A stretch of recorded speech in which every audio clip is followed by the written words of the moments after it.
나라를 사랑하는 애국 시민 그리고 국민 여러분, 장학일 TV의 장학일입니다.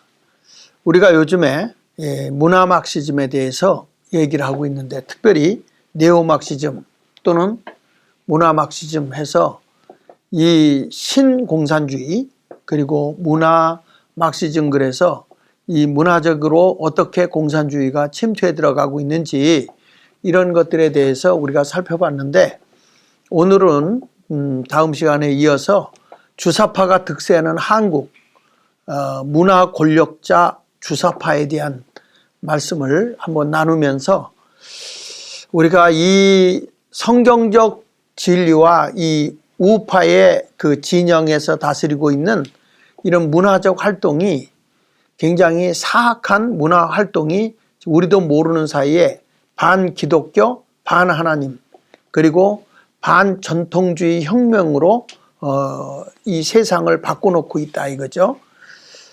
정상적으로 사람이 살아가는 것보다는 성혁명이라 그래서 결국에는 문화적으로나 도덕적으로나 모든 삶의 사상을 다 바꿔놓는 그런 시대가 되었다라는 것을 우리는 알 수가 있습니다. 그래서 지금 보면 네오막시즘이나 문화막시즘이 점령을 다 하고 있는 그런 지금 속에서 80%에서 90%까지 장악이 됐다 이렇게 말하고 있어요. 정치, 경제, 사회, 교육, 문화, 예술, 그 다음에 신학, 그리고 철학, 이런 것까지도 전체가 이 옛날에는 노동자 중심으로 이 공산주의 운동이 일어났다고 한다면, 지금은 지식적인 사람들 그리고 다양한 문화 속에 침투해 들어가서 저들의 사상을 다 병들어가게 하고 있는 것이 바로 문화 권력자 주사파들이 하는 일이라고 생각을 합니다. 그래서 유명한 이탈리아의 안토니오 그람시가 문화혁명을 위해서는 긴 우리가 행진을 해야 된다, 긴 여행을 해서 이 진지전을 구축해야 된다 이렇게 얘기를 했거든요. 그러니까 진지전을 구축을 해서 다 스며들고 나면 그때 그 진지를 장악하고 난 뒤에는 그때부터 기동전으로 가는 것이다 이렇게 얘기했잖아요. 그러니까 결론적으로 보면 이 자본주의가 무너지고 자유민주주의가 무너지고, 그리고 사회주의로 가려면, 또 자유시장경제가 무너지고 공산주의의 공산혁명이 일어나려고 하면 그들이 제일 중요시 여기는 게 뭐냐면 가정을 파괴하고, 두 번째로는 교회를 파괴하라는 겁니다. 가정이 있는 한 모든 자본주의가 없어지지 않는다는 거예요.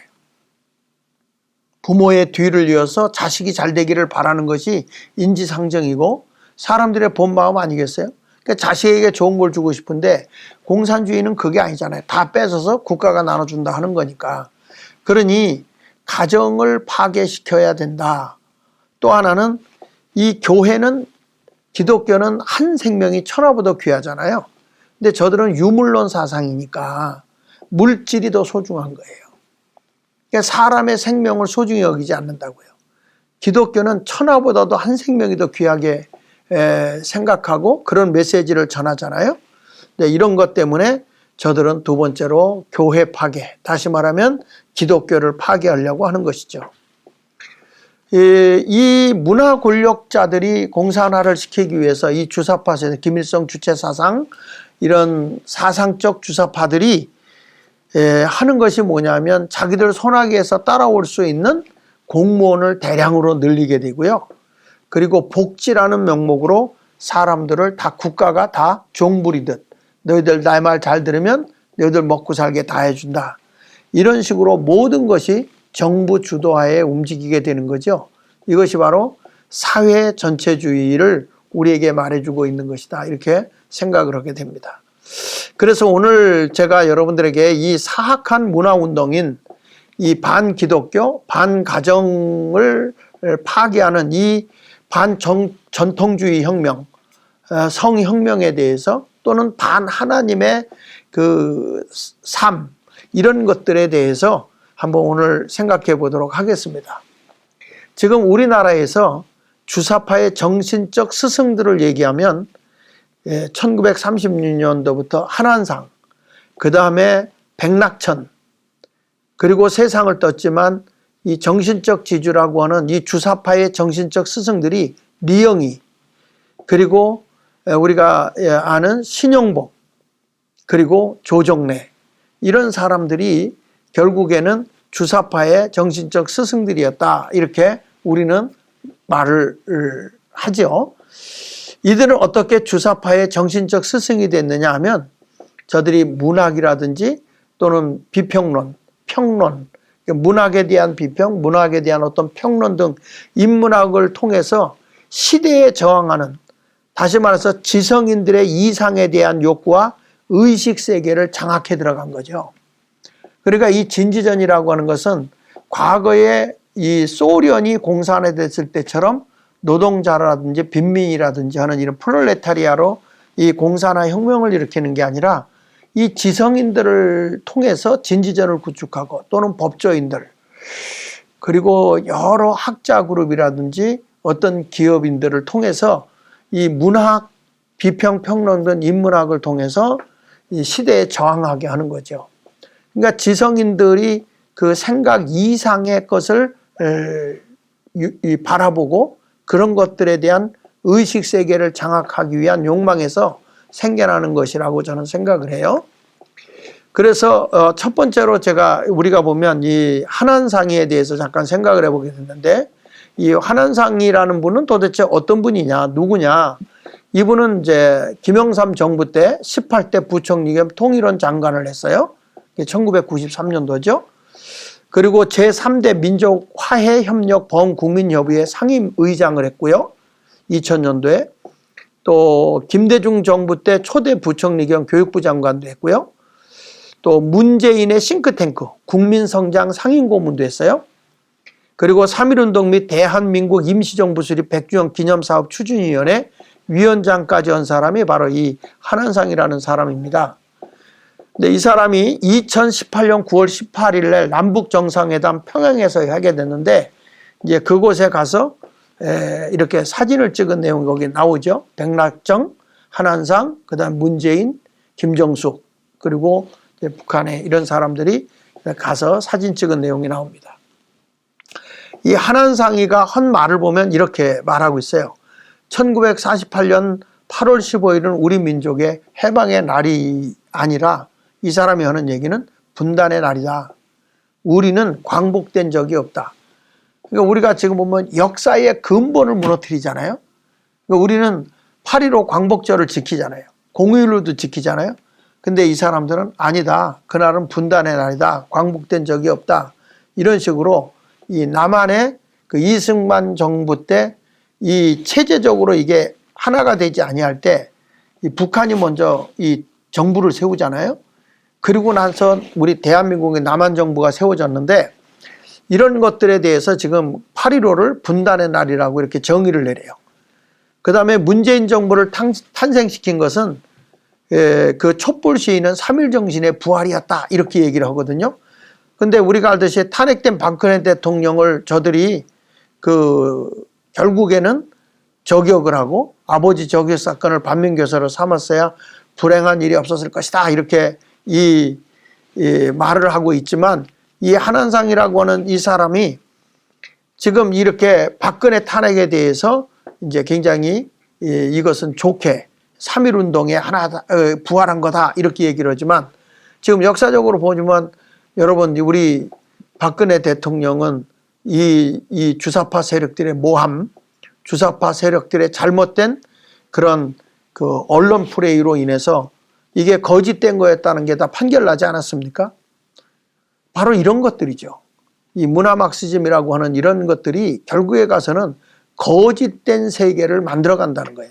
그리고 또 누가 조국에게 부끄러움 없이 돌을 던질 수 있느냐, 그 조국 교수에게 지금 하는 얘기예요.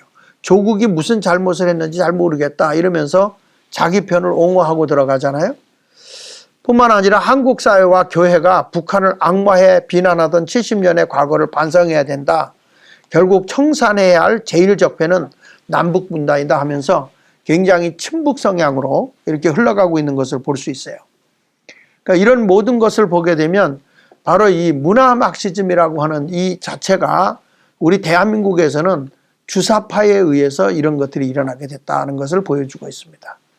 그리고 또 하나는 우리가 아는 백낙청이죠. 백낙청. 이 사람은 우리가 좌파의 숨은 신이다. 초롱성의 문학 권력자다. 좌경화의 원점이다. 뭐 이렇게까지 얘기하고 있잖아요. 이 사람은 뭐 우리가 알듯이 서울대 명예교수고 한반도 평화포럼 명예이사장, 그 다음에 김대중 평화센터 고문까지 했고 창작과 비평을 발간한 사람이죠. 문학평론가입니다.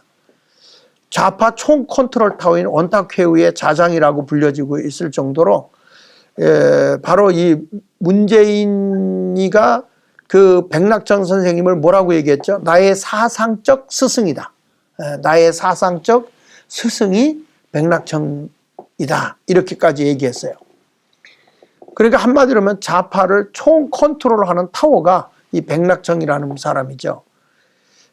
이 사람은 대표적인 금수저 집안인데 아버지가 백봉재라는 분인데 거의 친일 관료로 친일 반민족 행위자였고 또 백부 백인재 씨는 백병원 설립자고 이복형 백낙환이라고 하는 이복형은 인제대 설립자고 그리고 부인 한지연이는 원불교 여성회 초대 회장이기도 합니다. 근데 이런 사람들이 조금 이렇게 우리나라에 그 반국가 세력에 좌편향된 그런 문화평론가라고 이렇게 얘기할 수 있을 것입니다. 한마디로 보면 문화혁명가라고는 하지만 주사파들이죠. 이분에 보면은 한국 문학의 정치계 좌편향의 대역할을 했는데 한국 문학계에서 이분이 발간한 것이 창작가 비평 잡지를 발간해서 순수 문학을 비판했어요. 김동리, 황순원 등에 대해서 순수 문학이라고 비판했고 그리고 좌파 이념인 민족문화, 민중문학의 이념적 기반 제공과 이를 세력화했습니다. 그러니까 좌파 이념의 그 민족문학이라든지 민중문학의 그 이념적 기반을 쌓은 사람이 바로 그걸 힘을 모두어서 세력화까지 한 사람이 바로 이 백낙청이라는 사람인데 이 사람은 반이승만 그리고 반자유주의 그러면서 우리 민족끼리 사상을 완성하자. 그래서 이제는 외세 다 물러나라. 미군 철수해라. 뭐 우리 민족끼리 우리 더불어 살자. 뭐 이렇게 되는 거죠. 그 한국 정치계에서 문재인의 적폐청산의 이론적 배경을 제시했어요. 그러니까 이 백낙청이라는 사람이 문재인이 대통령할 때 청산의 그 적폐청산의 이론적 배경을 제시했고 반독재, 반미 운동 등 정치 운동에 적극 개입했고 그 다음에 정치평론 및 논쟁, 후보 단일화 등에 앞장섰던 걸 보게 됩니다.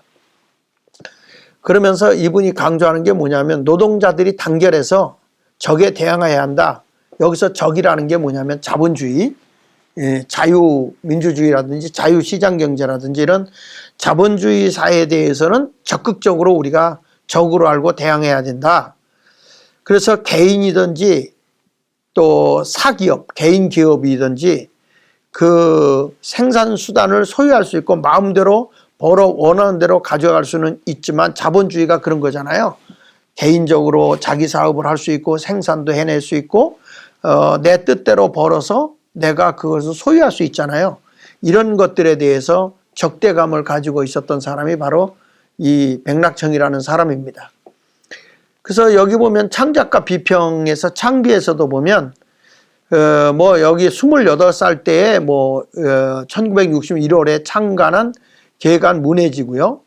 그 50년 동안 편집인을 맡았습니다. 지금도 창비의 지분을 가장 많이 소유한 사람이고 그리고 1970년도에는 유신체제에 맞서서 저항의 그 본산이라고 하는 저항의 본산이라고 할 정도로 불려진 사람이고 74년도 말에는 백낙청과 시인 고은이 함께 세운 자유실천문인협의회를 맺자로 해서 그 1980년에서 1990년도까지 상당한 세력을 확장해 간 그런 사람입니다.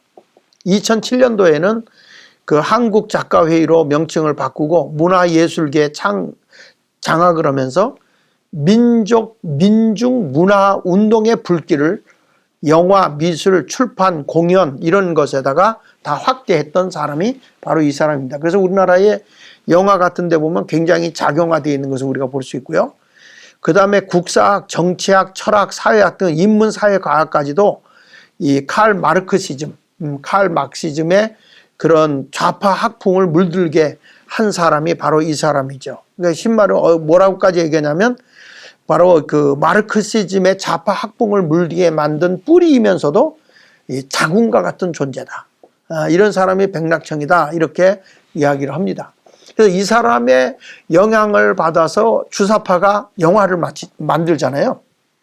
그래서 그 주사파의 그 미친 영향, 좌파 성향의 영화들은 대한민국 주적인 북한에 대한 비판과 경계심을 굉장히 약화시키고 오히려 이 북한에 대한 반감보다는 반미 감정을 그 영화를 통해서 일으키게 하는 그런 운동을 했죠. 그 대표적인 게 뭐 공동경비구역 JSA라든지 남영동 1985라든지 변호인이라든지 뭐 여러 가지 또 괴물이라든지 이런 것들을 많이 하죠. 웰컴 투 동막골, 또 밀정, 화려한 휴가 뭐 이런 다양한 영화들을 만드는데 그 영화 속에는 좌파 성향의 내용이 다 들어있는 거죠.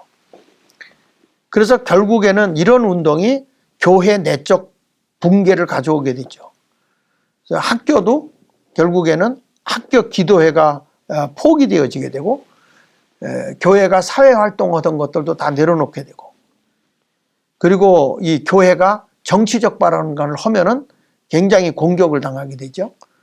이 나라가 부패되고 타락해도 교회가 그런 것에 대해서 지적을 못하게 만들어버린 거죠. 그래서 퇴폐적 영화 사업 앞에 모든 것이 다 도덕과 윤리가 무너지게 만들었던 걸 보게 됩니다.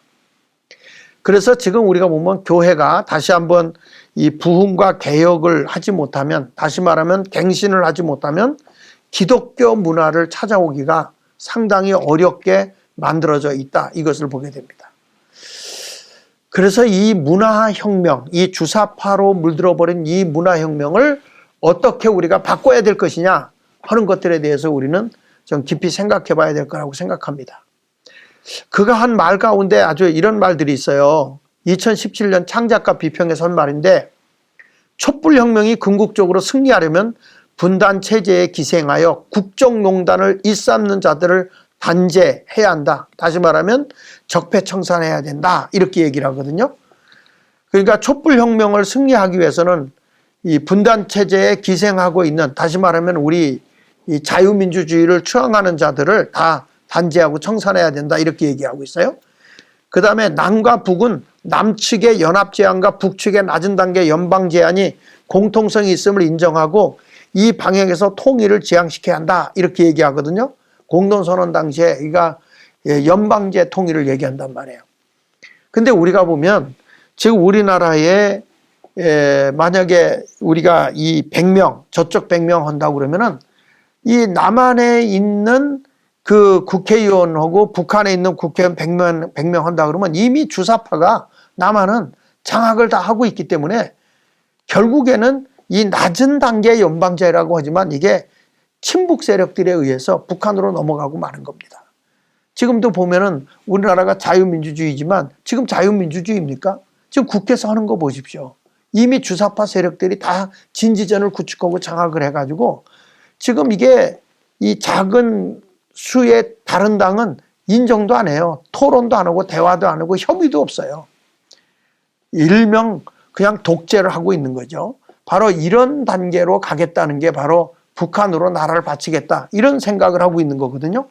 그 다음에 촛불혁명은 아직 진행 중이고 촛불 시민이 원하는 바로 제대로 실행할 수 있는 시력, 의지, 투철한 역사의식을 가진 2기 촛불 정부가 들어서야 된다. 지금 이렇게 얘기하고 있거든요. 2021년 11월 23일 날 문재인이가 촛불로다가 정권을 잡은 것처럼 다시 우리가 촛불을 잡기 위해서는 이 정권을 잡기 위해서는 두 번째 촛불혁명이 일어나야 된다. 이 2021년 11월 23일 날 기자회견에서 한 얘기죠. 그래서 여기 보면 이 2024년 3월 14일 오마이뉴스 TV에서 보면 그 제2기 촛불 정부를 조기 수립하자고 하는 것은 이게 뭐냐? 윤석열 정권을 빨리 끌어내리고 이재명을 다음 정부의 대안으로 빨리 만들자는 얘기다. 이렇게 얘기를 했어요. 오마이 TV에 가서. 그러니까 결국에는 이들은 지금 우리의 그 대통령을 뽑아는 문재인 정부를 뺏겼다고 생각하는 거예요. 문재인 정부가 뺏기고 윤석열 정부가 차지했는데 이 정부를 우리가 어떻게든지 끌어내려서 제2의 촛불 정부를 만들어서 우리가 그걸 끌어내리고 우리가 다시 차지해야 된다. 이렇게 한 사람이 바로 이 백낙천이라는 사람입니다. 2022년 3월 16일 유튜브 오마이TV에 가서도 김대중 대통령 이후로 이재명 후보만한 정치인을 우리가 만난 적이 없다. 22대 이재명을 이렇게 지지한 거예요. 그러니까 이런 것을 보게 되면 결국에 가서 이 사람은 지금 이재명이가 도덕적으로나 이런 잡범이 어디 있습니까? 그럼에도 불구하고 이런 사람들이 지금 사상적으로 이렇게 물들어간 거고요. 윤석열 대통령은 탄핵해서 퇴진시키는 방법도 있지만 퇴진을 공고하는 게 낫다고 본다. 그러니까 탄핵시키지 말고 퇴진하도록 압력을 넣자. 이렇게 얘기를 해요. 그때 시인 고은이 시인미당 서정주가 정부였다면 백낙천은 시대였다 이렇게 칭찬을 하거든요. 근데 시인 김지아는 백낙천이를 뭐라고 하는지 아십니까? 한국 문학의 무지한 빨갱이다. 이렇게까지 이 시인 김지아가 얘기를 했죠. 그래서 이 백낙천 교수가 본 윤석열의 미래는 탄핵 요구보다 퇴진 공고가 합리적이다. 레임덕으로 4년 반 가면 나라가 망가진다. 뭐 이런 식으로 얘기를 하면서 계속적으로 그런 원탁 회의를 하면서 결국에는 이 박원순 장례식 장례위원장까지 했죠. 그리고 지금 문재인, 김정은 3차 회담 특별 수행원까지 참여했던 사람인데 지금 이 사람이 계속 강조하고 있는 거는 이제 다시금 이 좌파적 사람들이 이 나라를 정복해야 된다. 다시 가져와야 된다. 이런 것을 지금 주장하고 있는 것이 뭐냐. 이게 바로 주사파들이 문화혁명을 일으키자고 주장하고 있는 것 중에 하나다. 이렇게 말씀을 드릴 수 있습니다. 이제 다음 시간에 이어서 제가 하겠는데 바로 여기 두 사람만 지금 제가 얘기를 했는데도 이게 문화혁명을 통해서 주사파가 대한민국을 이미 이 TV도 물론이지만 드라마도 물론이지만 영화계까지도 다 주사파가 장악해버린 이런 현실. 지금 뭐 우리가 이 요소 입법부 사법부 이런 것만이 아니라 문화에까지도 다 장악이 됐다. 이런 것을 아시고요. 여러분 함께 우리 자유민주주의를 선호하는 애국국민 여러분들이 연합해서 정신 바싹 차리고 이 강의를 잘 들으셔서 공부를 좀 많이 하십시다. 그래야 우리 아이들한테 이거 지지 않습니다. 여러분 모두 장학일 TV를 사랑해 주시고 구독, 좋아요 함께 해 주시기를 바랍니다. 감사합니다.